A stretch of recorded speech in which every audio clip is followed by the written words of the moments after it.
देश में आर्थिक मंदी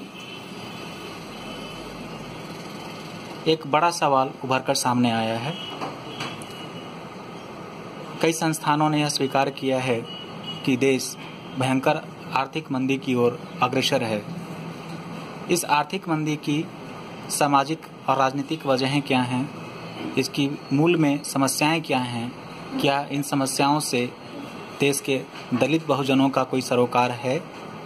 इन सारे विषयों पर हम बातचीत कर रहे हैं पश्चिम बंगाल के धुरंधर पत्रकार रहे पलाश विश्वास के साथ और दलित चिंतक डॉक्टर सिद्धार्थ के साथ। सबसे पहले हम सवाल करते हैं पलाश विश्वास के साथ।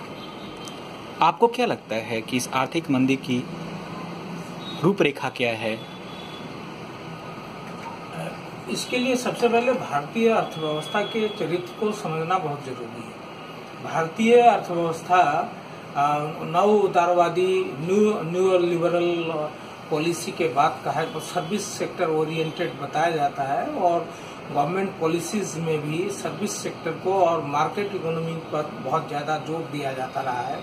लेकिन वास्तव में भारतीय अर्थव्यवस्था का आधार भारतीय कृषि है, क्योंकि देश की 80% जो जनता है और खासकर जो बहुजन जनता है, आदिवासी, पिछड़े और जो मुसलमान और दलित, ये जो तमाम सत्ता वर्ग से 1% सत्ता वर्ग से बाहर के जो लोग हैं, उनकी आजीविका कृषि से चलती है।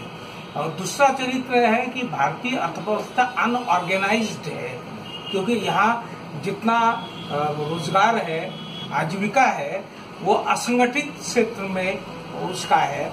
और तीसरी बात ये है कि ये जैसा कि एक डिजिटल इंडिया की बात कर रहे हैं, डिजिटल इंडिया के लिए जरूरी ये है कि तकनीकी तौर पे लोगों को तकनीकी जानकार होना चाहिए, जबकि ग्रामीण लोगों की बात छोड़ दीजिए, आदर्श लोगों की बात छोड़ दीजिए, महानगरों और शहरों में भी जो डिजिटल टेक्नोलॉजी है उससे बहुत सारे लोग, आम लोग इससे नहीं।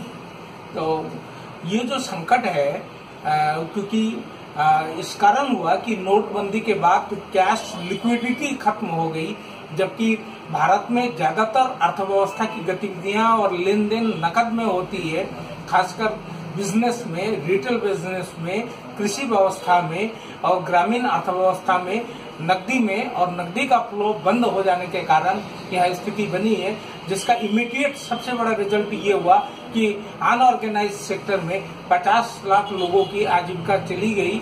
और ये 50 लाख लोग जाहिर है कि ये बहुजन समाज के लोग हैं, आदिवासी और ओबीसी, दलित और मुसलमान। डॉक्टर सिद्धार्थ, आपको क्या लगता है कि ये जो डिमोनेटाइजेशन का जो सवाल जो डॉक्टर पलाश उठा रहे हैं, ये कहाँ तक तर्कसंगत है ये इस आर्थिक मंदी के संदर्भ में? देखिए, ये बात अब तय हो गई है। ये बहुत बुनियादी किस्म का प्रश्न है कि रोजगार के बिना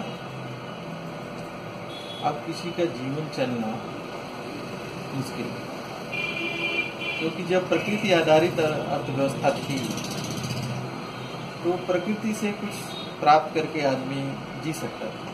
लेकिन अब जीवन की बुनियादी जरूरतें, अगर आदमी भोजन जुटाना चाहता है, अपने लिए रहने की एक जगह जुटाना चाहता है, थोड़े न्यूनतम कपड़े जुटाना चाहता है, तो उसको रोजगार चाहिए। और रोजगार सृजित होने की 3 जगहें हैं। कृषि में रोजगार मिल सकता है, उद्योगों में रोजगार मिल सकता है, सेवा क्षेत्र में रोजगार मिल सकता है। और इस देश के अंदर पहले ही जो कृषि क्षेत्र है, पूरी जीडीपी में कृषि का योगदान जो हो गया है वो 14% 15% के आसपास है, और वहाँ विकास दर 2% से ऊपर कभी गई नहीं। तो इस समय जो गंभीर संकट है कि कृषि तो पहले ही से संकटग्रस्त थी, विमुद्रीकरण ने और जीएसटी ने, दोनों ने ये कर दिया है कि जो थोड़ा रोजगार शहरी क्षेत्रों में लोग पलायन करके आते थे और जो यहाँ रोजगार मिलता था, वह रोजगार उनके हाथों से छिन गया। और बहुजन समाज की जहाँ तक बात है, हम सभी जानते हैं उनके हाथों में खेत है नहीं, तो वहां पर उनके पास कोई रोजगार है नहीं, और जो रोजगार यहाँ था उनके सामने उनसे छिन गया। तो एक बात होती है ना कि जीविका विहीन लोग सिद्धमान सोच बस कहें, एक एकम सो कहा जाए क्या करी, दिल्ली जाए या उज्जैन। ये जो नई अर्थव्यवस्था पैदा हुई है उसने देश के बहुजनों के सामने, जिसमें दलित हैं, पिछड़े हैं, आदिवासी हैं, कृषि में पहले भी जमीनें उनके हाथ में नहीं थी, बहुत बड़ा तबका जिनके हाथ में जमीन नहीं थी, कृषि वैसे ही संकटग्रस्त हो गई है, विकास 2% के आसपास कभी जा ही नहीं पा रहा है, पहले ही से संकटग्रस्त है, रोजगार वहाँ है नहीं, वहां से भाग करके लोग आते थे शहरों की तरफ कि जहाँ उनको कुछ रोजगार मिल जाए। रोजगार क्या क्या, जीने की किसी तरह स्थिति बन जाए, जिंदा रह सके, कुछ पैसे भेज सके, जिससे उनके घर परिवार के लोग भी जिंदा रह सके। यह जिंदा रहने की हालात में जो ये नई सरकार ने 2 कदम उठाए हैं, तत्कालिक तौर पर इस जिंदा रहने की हालात को खत्म कर दिया। वो 2 चीजें जिसको सारी दुनिया आज कह रही है कि विमुद्रीकरण और जीएसटी। असल में एक चीज और भी जानने की जरूरत है, जो पलाश जी से बातचीत हो रही थोड़ी देर पहले जो इशारा कर रहे थे कि बाबा साहब ने भी इशारा किया था कि इस देश की जो पूरी अर्थव्यवस्था है जिसको पूंजीवाद कहा जाता है, वो पूंजीवाद नहीं है, वो ब्राह्मणीकृत ब्राह्मणवादी पूंजीवाद है। और अब थोड़े दिन पहले आप जानते होंगे कांचा इलैया जी ने जो बात उठाई है कि पूरा का पूरा जो कॉर्पोरेट सेक्टर है उसमें 45% डायरेक्टर बनिया है, 46% के आसपास डॉक्टर बावन है।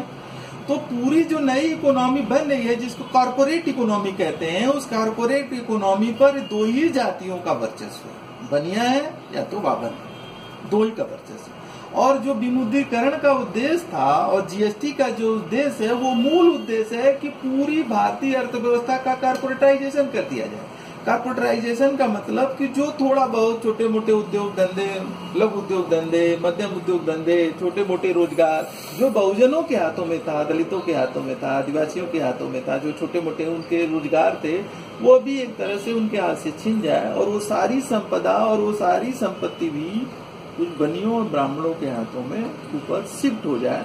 और पिछले अगर आप 20-25 सालों की इकोनॉमी के डेवलपमेंट को अगर आप देखें, जो आय का बंटवारा हुआ है, तो ये चीज साबित हो रही है कि कहने के लिए इसको नाम दिया जा रहा है ग्लोबलाइजेशन, कहने के लिए इसको वैश्वीकरण किया जा रहा है, आर्थिक उदारीकरण किया जा रहा है, कॉर्पोरेटाइजेशन किया जा रहा है। लेकिन सच्ची बात ये है 90 से पहले जो थोड़ा बहुत बहुजनों के पास जा रहा, उधर जाने की जो दिशा थी वो पूरी तरह से उलट गई है।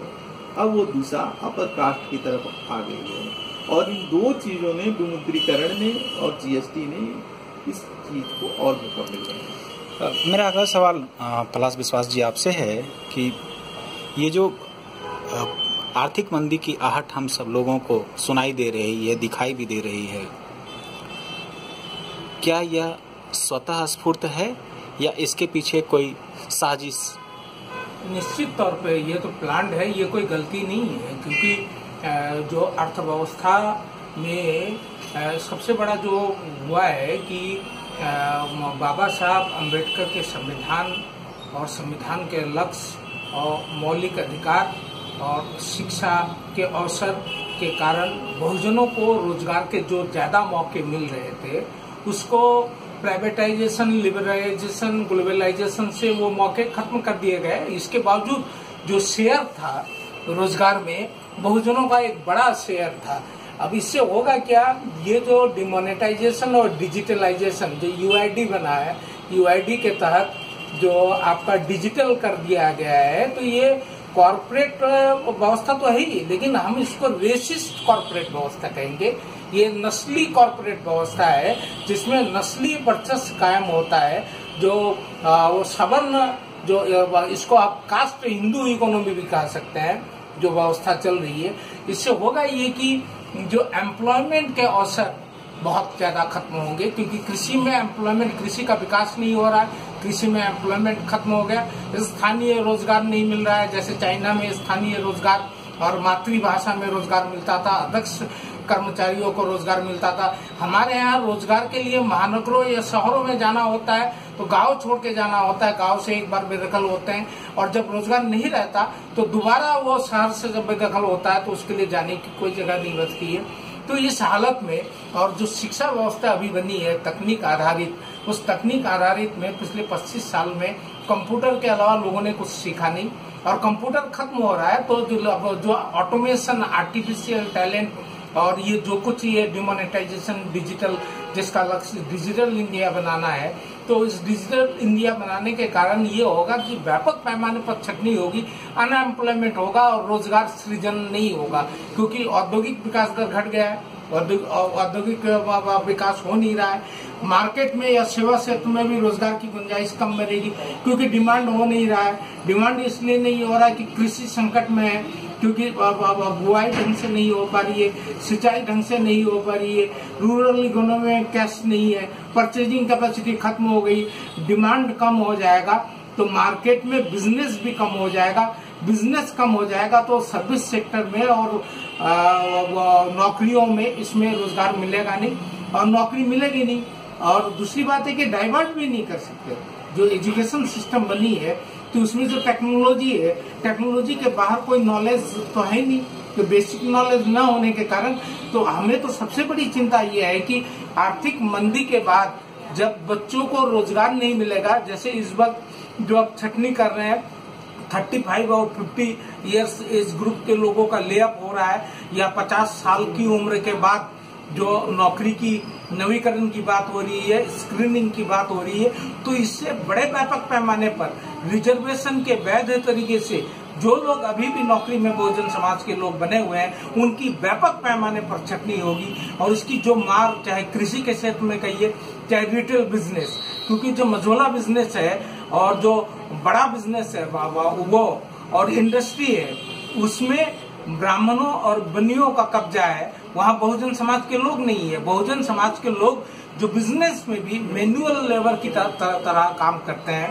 तो मैनुअल जो लेबर के क्लास के लोग हैं, ओबीसी, एससी, एसटी और मुसलमान, इन लोगों के लिए बिजनेस में रहना भी मुश्किल हो जाएगा, सर्विस सेक्टर में भी मुश्किल हो जाएगा। इसके अलावा एक और संकट पैदा होने वाला है, कृषि उत्पादन खत्म होने वाला है, क्योंकि बुआई कम हो रही है, सिंचाई का बंदोबस्त कम हो रहा है, और कृषि की जो लागत है, खेती की जो लागत है, उसके लिए जो परचेजिंग कैपेसिटी चाहिए, क्योंकि मार्केट ओरिएंटेड है, वो खत्म हो रही है। और इसके अलावा बैंकों में इन्होंने जो कर रखा है कि इंटरेस्ट रेट घटा दिया सेविंग्स में, और जो डिपॉजिट है वो भी खत्म कर रहे हैं। इंश्योरेंस की जो सोशल सिक्योरिटी का सिस्टम था वो खत्म कर दिया।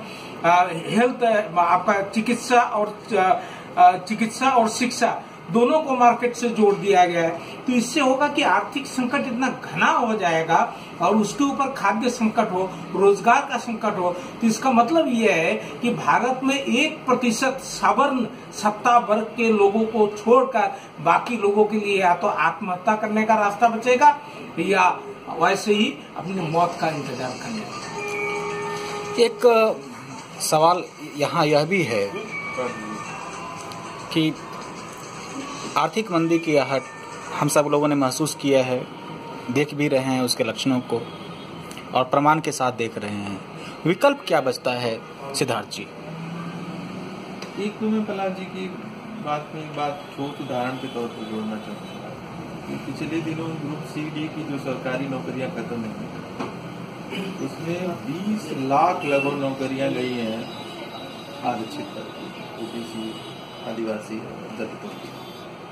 20 लाख का मतलब ये होता है कि कम से कम न्यूनतम एक आदमी पर 5 लोगों का परिवार, यानी 20-25 करोड़। लेकिन आप जानते होंगे कि बहुजन समाज का अधिकांश हिस्सा ऐसा नहीं होता है कि अपने परिवार तक को सुनता है, वो अपने भाई, बंधु, नाथ, बांध, रिश्तेदार सबकी मदद करता है।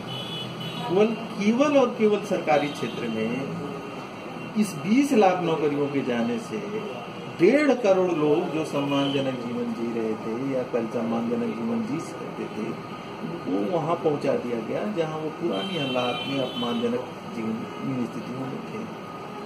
तो प्रहलाद जी जो कह रहे थे ना, उसके ठोस मूर्त रूप दिखाई देते। जहां तक देखिए विकल्प की बात है, तो बाबा साहब ने बहुत स्पष्ट शब्दों में एक बात कही, राज और संख्यक उनकी किताब है, और उन्होंने साफ शब्दों में 3 प्रस्ताव रखे थे। उसके बिना किसी समस्या का कोई समाधान उन्होंने देखा था ना बड़े से। पहला कि सारे बुनियादी उद्योग जो होने चाहिए वो सरकार के हाथ में होने चाहिए, सारे बड़े उद्योग जो होने चाहिए वो सरकार के हाथ में होना चाहिए, और सारी कृषि योग्य जमीन पर राज्य का मालिकाना होना चाहिए। न तो किसी भूमि का कोई मालिक होगा और न तो जमींदार होगा, न काश्तकार, सभी लोग राज्य ही मालिक हो सकता है। और जब तक बाबा साहब की इन 3 चीजों का, यानी बुनियादी उद्योग धंधे, भारी उद्योग धंधे और कृषि योग्य जमीन, और तीनों का राजकीकरण नहीं किया जाता है, तो इस देश की अर्थव्यवस्था की समस्या का कोई दीर्घकालीन समाधान नहीं है, और न तो अपर कास्ट वर्चस्व को अर्थव्यवस्था के ऊपर से तोड़ा जा सकता है। मेरा आखिरी सवाल पलाश जी आपसे, ये जो आर्थिक संकट है उसको लेकर जो राजनीतिक पार्टियां हैं वो कितना गंभीर दिखती हैं आपको? नहीं, राजनीतिक पार्टियां गंभीर नहीं है, क्योंकि प्रणब मुखर्जी ने जो कॉर्पोरेट फंडिंग वैध कर दी है, तो कॉर्पोरेट, आपने देखा होगा 3000 से ज्यादा आर्थिक सुधार का दावा नरेंद्र मोदी कर रहे हैं। तो इतने जो आर्थिक सुधार है, और 1991 के बाद लगातार अल्पमत सरकारें रही है, जिसको दूसरे दलों का समर्थन रहा है, और बीजेपी की सरकार भी अभी जो बहुमत में है वो भी गठबंधन की सरकार है, राज्यसभा में इनका बहुमत नहीं है। तो ये आर्थिक सुधार पास कैसे हो रहे हैं? सारे के सारे सुधार बहुजन समाज के खिलाफ है, सारे सुधार जनता के खिलाफ है, ऑटोमेशन के पक्ष में है, कॉर्पोरेट मोनोपोली के पक्ष में है, और नस्ली वर्चस्व के पक्ष में है। तो ये आर्थिक सुधार, इसके खिलाफ अगर राजनेताओं का अगर कहीं भी विरोध होता तो पार्लियामेंट में कानून पास नहीं होते। ये पार्लियामेंट्री कंसेंसस से ये सारा कुछ हो रहा है। माने बाहर वो चाहे कितना ही एक दूसरे का विरोध करे, ये कांग्रेस और बीजेपी और ये जो पक्ष और विपक्ष दोनों ये नस्ली वर्चस्व बनाए रखने के लिए मनुस्मृति अनुशासन के तहत जो हक हकूक छीन लिए थे, और ब्रिटिश हुकूमत और बाबा साहब के संविधान से बहुजनों को जो हक हकूक बहाल कर दिए गए, उनको खत्म करने के लिए सारे कानून बनाए जा रहे हैं। और यह आर्थिक संकट भी उसी का सृजन है, क्योंकि इसमें तमाम विशेषज्ञों, तमाम अर्थशास्त्रियों, रिजर्व बैंक के गवर्नर, जिसके कारण राजन ने इस्तीफा दिया और बाद में उन्होंने लिखा भी, इन लोगों ने, तमाम लोगों ने विरोध किया। तो ऐसा हो कैसे गया?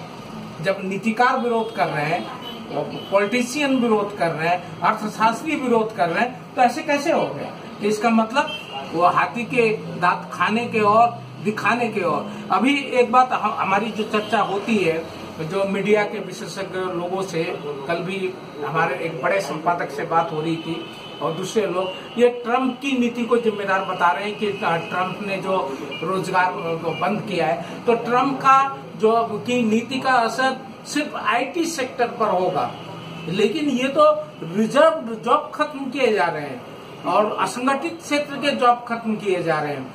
आईटी सेक्टर में कितना रोजगार है?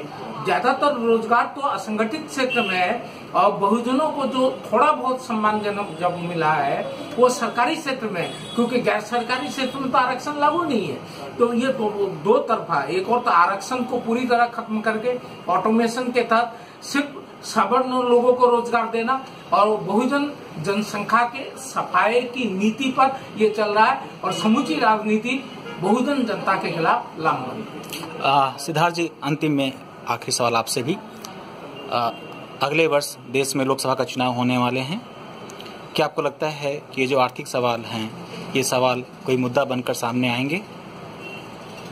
देखिए, आर्थिक सवाल एक ही मामले में मुद्दा बनते हैं कि जब जो लोगों की, व्यापक लोगों की जिंदगियां तबाह होती हैं, लोग बेरोजगार होते हैं, तो जो मौजूदा सरकार होती है उसको हटा करके जो वैकल्पिक दूसरा रास्ता दिखता है, कोई पार्टी दिखती है, तो लोग उसको चुनते हैं। तो ये तब्दीली की संभावना तो पूरी तरह दिख रही है, क्योंकि ये अर्थव्यवस्था ही ये काम कर देगी, इनकी नैया डुबो देगी, ऐसा लग रहा है। लेकिन उससे ज्यादा महत्वपूर्ण सवाल प्रहलाद जी ने उठाया, जो दूसरी सरकार आएगी, कांग्रेस की नेतृत्व वाली सरकार ही आने की जो संभावना ज्यादा दिख रही है देश की, वो भी इससे इतर नीतियों पर चलेगी, और वो कौन सी नीतियां अपनाएगी, ये एक गंभीर सवाल। वैसे तो कोई भी देश का नागरिक चाहेगा कि सरकार जाए, और ये जाएगी। बहुत बहुत धन्यवाद।